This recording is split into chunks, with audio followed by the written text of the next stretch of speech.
Hey guys, how's it going? Michael Troy here. Today we're looking at Pop Kill #1 from Dave Johnson, Jimmy Palmiotti, and Juan Santa Cruz from Mad Cave Studios. What a gorgeous cover. Cannot wait to share it with you guys. Subscribe to my channel if you haven't already. Hit that like button and let's get right into it. I feel like this book has been in my periphery for a long time. If I recall correctly, it was a Kickstarter, and I remember seeing the beautiful Adam Hughes covers, which of course I'm an Adam Hughes fanatic, so I really wanted it, but I don't know, I'm not gonna just get a random Adam Hughes cover. I'm sorry, like sometimes they're so expensive and so hard to get, and I can just look at them on the internet and just be happy with that, sometimes. But so like I said, I think this was a Kickstarter that was obviously successful. I mean, Dave Johnson and Jimmy Palmiotti are just not going to fail on a Kickstarter campaign. And so now I believe this is Mad Cave picking it up, smartly so. Love Mad Cave. They published one of my favorite books, Attaboy, from amazing artist Tony McMillan. And they have a great catalog of books, Dick Tracy. So it's kind of a mix of like creator owned and licensed properties. I feel like that's the best, like small comic publishing sort of route to go. Great logo. That is so killer. I love it so much. Fizz One and Popso logos by Jeff Brostoff. Props to you.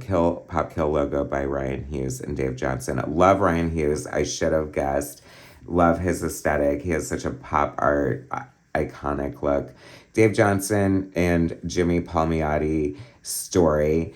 Jimmy Palmiotti is like the best collaborator, whether it's with Joe Quesada on Ash or Amanda Connor on anything she does or whatever. I mean, I feel like he's done so many fun projects.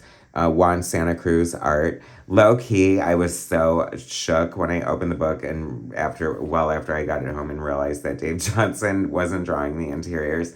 I don't know why I thought Dave did the art inside. I feel like I should have known better. However, this art is good, so worry not. Brian Reber colors, Sean Canott lettering, Kristen Simon editor, John J. Hill design, Diana Bermudez production. And then we have cover A, B, C, and D. Dave Johnson, Dan Panosian, Amanda Connor, and Brian Stelfreeze. Okay, so I'm hoping that issue 2 has the Adam Hughes covers. I'm gonna get it, damn it.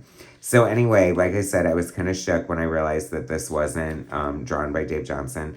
And I kind of just left it on the shelf for a minute. It was kind of not superheroes, not my usual thing. Kind of a talking head situation. A little bit of a tough nut to crack. But once I got into it, oh my god, so amazing. I immediately want like the Netflix miniseries.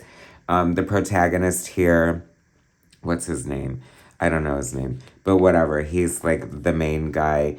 And it's so funny because he fulfills this like trope. Like, this is the reason why everyone hates straight white males, but this is also kind of the reason why they rule the world. And that's not necessarily a good or bad thing. I don't know. He's, like this character who's a sexist, he's a pervert, he's egotistical, he's kind of a douche, but you can't help but like him. You know what I mean? It feels like that 80s movie trope or, I don't know, sitcom trope. I don't know. He's the lovable jerk. So, I don't know. He's going to redeem himself. It's very funny. Like, I feel like Dave Johnson is kind of humorous himself, just as a person in general. And so if you pair him with Jimmy Palmiotti, who has a humor slant, it's not a comedy for sure. However, there are just some things that the main character says and some other lines that pop up that just really crack me up.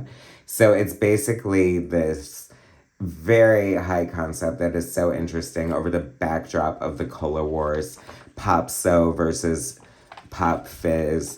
And I love it. So these two brothers like own the warring companies, and they go hard like trying to win the top spot, as far as like hiring the spy to like sabotage his brother and find out all his secrets.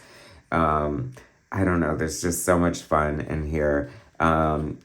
He is trying to infiltrate like the Fizz One. There's like, he gets a lead that there's a scientist developing And of course, she's a scientist who looks like this. But this is what I love about this. It's very like kind of James Bond, if James Bond were a douche and like sort of just, I don't know, almost a bad guy. Like, I hate to use the word bad guy, but because he is like the hero of the book. So it's kind of like an anti hero situation.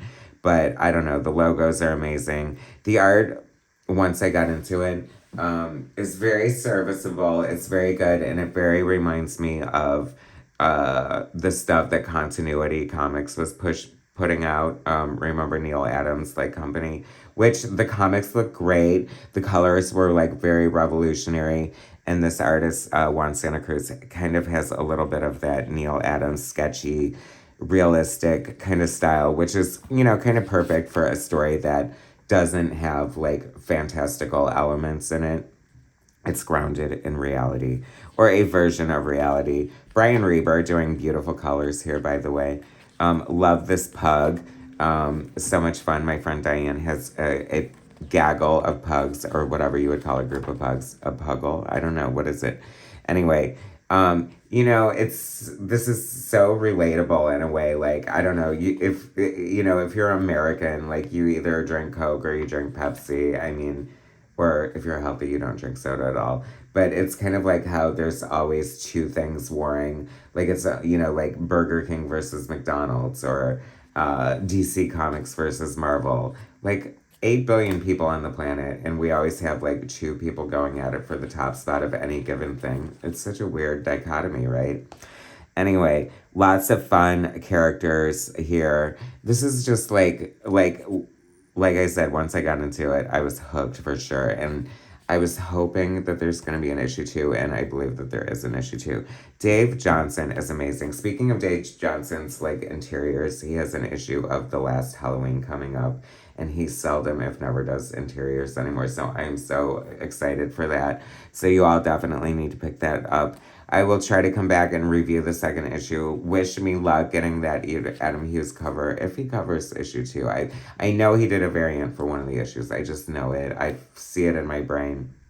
Anyway, thanks for watching, guys. Definitely pick this up if you see it. I highly recommend it. It is so much fun. Mad Cave is the man. They're doing like so many great publications right now.